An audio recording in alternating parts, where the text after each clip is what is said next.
स्थाणं नमो सिद्धाणं नमो आयर्याणं नमो वज्रयाणं नमो लोय सव्यसाहुणम् येनात्मा बुद्धतात्मैव परत्वेनैव चापरम् अक्षयानन्तबोधाय तस्मै सिद्धात्मने नमः।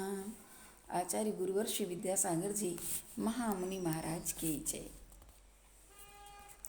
अब आचार्य भगवान कहते हैं कि जिनका चित्त विलीन हो चुका है, जो ध्येय स्वरूप हैं, ऐसे अरहंत आदि के स्वरूप का चिंतन करके प्राथमिक शिष्यों के चित्त की लीनता सहज ही होती है।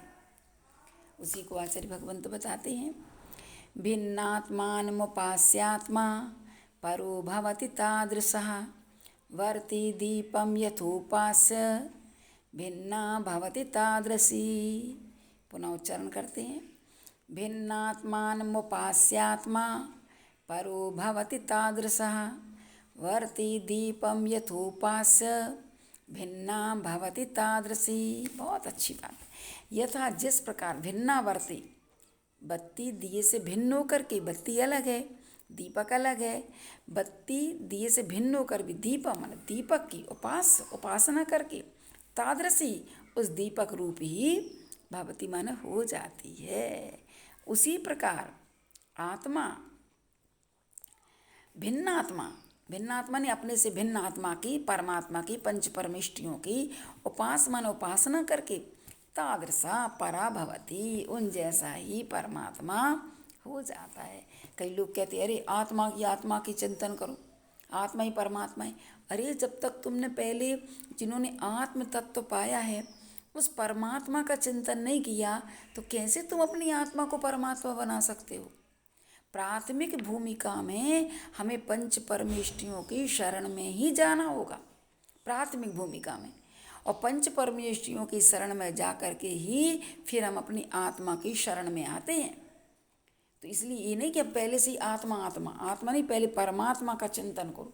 जिन्होंने आत्मा को शुद्ध कर लिया है, जो अपनी आत्मा को शुद्ध करने में लगे हुए हैं, ऐसे अरहंत सिद्ध और शुद्ध करने में लगे हुए ऐसे आचार्य उपाध्याय साधु, ऐसे पंच परमेष्टियों की शरण में ही हमें जाना है। तो देखो कैसा, जैसे दीपक से भिन्न बाती दीपक की उपासना करके दीपक रूप हो जाती है, यथोपास्य उपासना करके, वैसे ही आत्मा अपने से भिन्न, वैसे ही अपने वहाँ से भिन्न आत्मा की उपासना करके तादृश उन जैसा ही परमात्मा हो जाता है। अरहंत आदि की उपासना करके उन जैसा ही उत्कृष्ट आत्मा बन जाता है। देखो कितने ही लोग अपने आत्म कीर्तन में तत्पर रहते, देखते एकांत मतवावलंबी, वो पूजा भी कहते हैं कि हे दृष्टि से पूजा करो। अरे हे दृष्टि से ही पूजा होती है? जरा विचार करो। जब तक हमें प्रभु के गुणों में अनुराग नहीं होगा तब तक हम उनकी पूजा नहीं कर सकते। गुणानुराग भक्ति होती है, और जब गुणों से ही अनुराग नहीं है, हे दृष्टि से कर रहे हो, तो हे दृष्टि से पूजा हो ही नहीं सकती। इसलिए आचार्य भगवंत यहाँ पर कह रहे हैं, काट दो, जिस प्रकार हम आचार्य भगवंत कह रहे हैं यहाँ पर, हाँ, कि पंच परमेष्टियों की स्तुति, वंदना, चिंतन आदि का विषय होने से, पर विषय होने से निषेध करके उनके ध्यान को आर्त ध्यान, चित्त में भ्रांति पैदा करने वाला तथा बंध का कारण कहते हैं कुछ लोग। यहाँ आचार्य भगवंत पूज्यपाद स्वामी महाराज जी देखो कितनी अच्छी बात कर कहते हैं, उन्हीं को आधार लेकर के कह रहे हैं कि अपनी आत्मा से पृथकभूत अरहंत सिद्ध आचार्य उपाध्याय और साधुजनों की आत्मा भिन्न आत्मा कही जाती है, पर है, क्योंकि हमारी आत्मा से वो कैसे है, बिल्कुल पर, लेकिन फिर भी उनकी उपासना करके ये आत्मा उसी प्रकार अनंत आदि के स्वरूप की तरह उत्कृष्ट हो जाता है। देखो तुम व्यवहार में हो, प्रवृत्ति कर रहे हो, तो बिल्कुल भगवान की भक्ति, पंच परमेष्टियों की भक्ति बिल्कुल तन्मयता से करो। वो उपास्य हैं, हम उपासक हैं, और उपास्य और उपासना को जोड़ने वाला, उपास्य और उपासक को जोड़ने वाली उपासना होती है। जैसे भक्त और भगवान के बीच में भक्ति होती है, भक्ति ही भक्त को भगवान से जोड़ती है। पूज्य पूजक, पूज्य से पूजक को जोड़ने के लिए पूजा की जाती है। कब? जब हमें पूज्य के गुण दिखाई देते हैं तभी तो पूजा कर पाएंगे, नहीं तो कैसे कर पाएंगे। तो देखो कितनी अच्छी बात कही कि इनकी उपासना करके वह व्यक्ति उसी जैसा, क्योंकि जिसकी उपासना करोगी वही गुण तुम्हारे अंदर आते हैं। अपन नहीं कहते बंदे तद्गुण लब्धे, हम इसलिए वंदना कर रहे हैं प्रभु आपके चरणों में कि तद्गुण लब्धे, वो गुण मेरे अंदर आ जाए। जबकि वास्तविकता से देखा जाए निश्चय से एक गुण दूसरे गुण में नहीं आते, एक द्रव्य के गुण दूसरे गुण में नहीं जाते। लेकिन भगवान की भक्ति वो है जिनकी भक्ति से हमारे अंतस के गुण प्रकट हो जाते हैं, ये विशेषता है। इसलिए कभी भी व्यवहार में हो, प्रवृत्ति में हो, तो कभी पंच परमेष्टियों की भक्ति छोड़ना नहीं, बिल्कुल तन्मयता से करना कि आप ही सब कुछ हो, आपके बिना मेरा जीवन अधूरा है। तुम बिन मैं व्याकुल भयो जैसे जल बिन मीन। हे प्रभु, आपके बिना, आप जब दिखते नहीं हो, आपकी पूजा भक्ति नहीं कर पाता हूँ, तो मैं ऐसा व्याकुल हो जाता हूँ जैसे मीन मछली बिना जल के तड़पती है। ऐसी हे देवशास गुरु, हे पंच परमेष्ठी भगवंत, मैं आपके बिना भी ऐसा ही तड़पता हूँ। समझ लेना, जिसे इतनी तड़फन हो वो सम्यक दृष्टि है, क्योंकि सम्यक दृष्टि बिना देवशास गुरु की भक्ति बिना रह नहीं सकता। वो पहले पंच परमेष्ठी की भक्ति ही करेगा। और ऐसी पंच परमेष्ठियों की भक्ति से ध्यान में विशुद्धि आती है, परिणाम निर्मल होते हैं। और वो परिणाम आर्त ध्यान नहीं है। जैसे गुरु का वियोग होता है तो दुख होता है, तो वो आर्त ध्यान नहीं है, क्योंकि हम पंच परमेष्ठी गुरु के पास से हम जा रहे हैं। हम तो जब भी कभी भौरासा से जाते तो हमें ऐसा लगता है भगवान अब आप मेरे से छूट रहे हो, फिर मन में आता है नहीं, मैंने तो आपको अपने हृदय में विराजमान कर रखा है, मेरे भगवान तो मेरे हृदय में है, मैं जहाँ भी रहूँगी वहाँ पर मेरा भगवान मेरे साथ रहेगा। तो इसीलिए फिर भी कभी ऐसे व्यवहार में आते, प्रवृत्ति में आते तो लगता है कि मैं तो ये आर्थ ध्यान नहीं है। वह विशुद्धि जो हुई है प्रभु की भक्ति से, वह धर्म ध्यान की कोटि में आती है। और वह धर्म ध्यान आगे शुक्ल ध्यान में कारण बनता है, ये हमेशा सोच लेना। चार कषायों की मंदतम उदय होने से चित्त का विशुद्ध स्वरूप प्रसाद मुख्य रूप से अप्रमत्त आदि गुणस्थान वाले जीवों में और गौण रूप से अविरत सम्यक दृष्टि आदि में होता है। कषायों की मंदता होना चाहिए। देखो, कषायों की मंदता से विशुद्धि बढ़ती है और कषायों की तीव्रता से संक्लेश होता है। और जब हमें विशुद्धि बढ़ाना है ना, तो कषायों को मंद रखें। और कषायें जब मंद होंगी तभी हम देवशास गुरु की भक्ति कर सकते हैं, तभी हम पंच परमेष्टियों की शरण में जाएंगे, तभी हमें पंच परमेष्टि से प्रीति उत्पन्न होगी। इसलिए हमें हमेशा कषायों को मंद रखना है, क्योंकि अरहंत शरणम पव्वजामि, मैं अरहंत की शरण को प्राप्त हुआ हूँ, सिद्ध की शरण को प्राप्त हुआ हूँ, साधु शरण को प्राप्त हुआ हूँ। और भगवान के द्वारा कहा हुआ जो धर्म है उसकी शरण में लेता हूँ। और वो शरण मैं कब तक नहीं छोड़ूंगा, जब तक मैं उन जैसा नहीं बनूंगा। आए समझ में? तो यहाँ पर अविरत सम्यक दृष्टि आदि अपनी आत्मा में ठहरना होने पर यह विशुद्धि ही छायक बन जाती है। जब आगे बनेगी, पहले तुम परमात्मा का ध्यान तो करो। और अरहंत आदि का ध्यान चित्त में भ्रांति का कारण हो, ऐसा कभी हो ही नहीं सकता। कभी भी पंच परमेष्टि तो हमारे अंदर की भ्रांति को दूर करने में कारण है। उनका चिंतन हमें किसी प्रकार का संसार में डुबाने वाला नहीं है। जो परम वीतराग अनंत चतुष्टय गुणों से सुशोभित हैं, राग द्वेष मोह रहित आत्माओं का ध्यान यदि, ऐसे परमात्मा का ध्यान यदि भ्रांति का कारण हो जाएगा, तो फिर शुक्ल ध्यान, जब धर्म ही ध्यान नहीं होगा तो शुक्ल ध्यान कहाँ से होगा, तो नहीं छूट जाएंगे। इसलिए शुक्ल ध्यान धर्म ध्यान पूर्वक ही होता है। और 4 प्रकार के धर्म ध्यानों में आचार्य भगवंत ने रूपस्थ ध्यान, संस्थान विषय के ध्यान नहीं बताए, पिंडस्थ पदस्थ रूपस्थ ध्यान में तो अरहंत परमेष्टि का समावशरण का ही चिंतन करना है। अरहंत आदि परमेष्टियों के अंतर्भाव में रूपस्थ ध्यान आता है।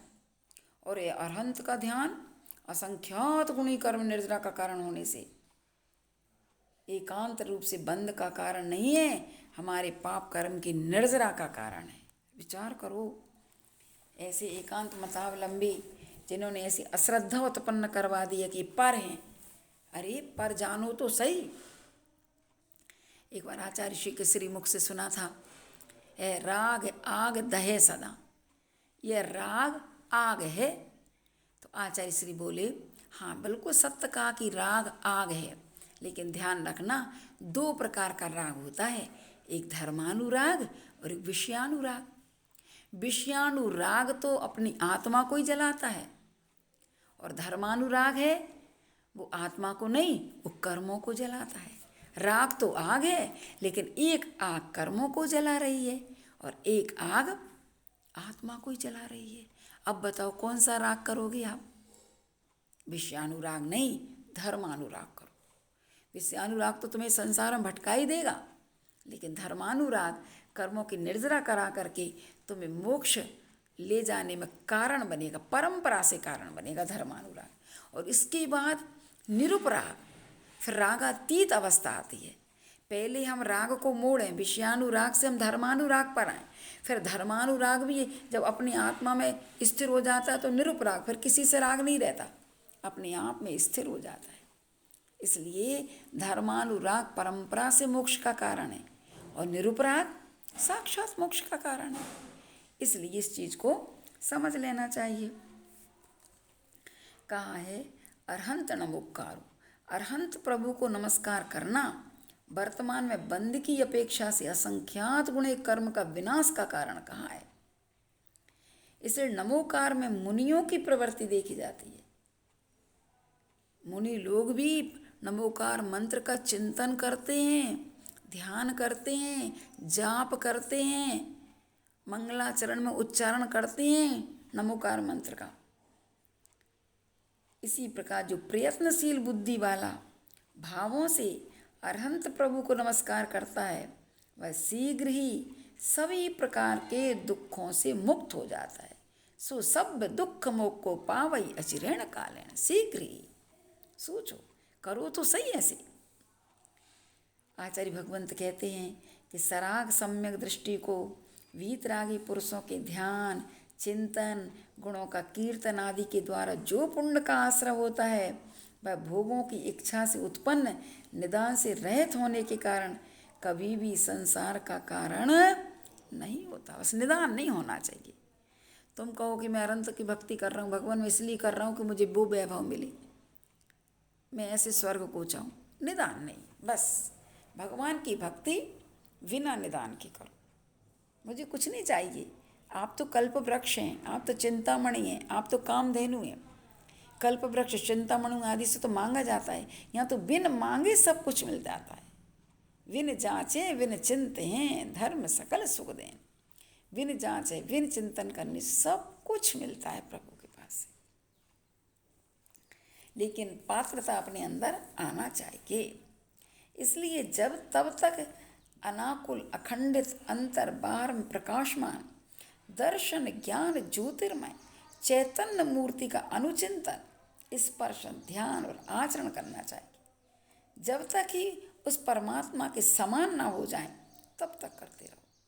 कहा है आपके वैभव का एक कण देखकर आश्चर्य से जिनके नेत्र मंद मंद हो गए हैं, ऐसे ये लोग उदास क्यों हैं?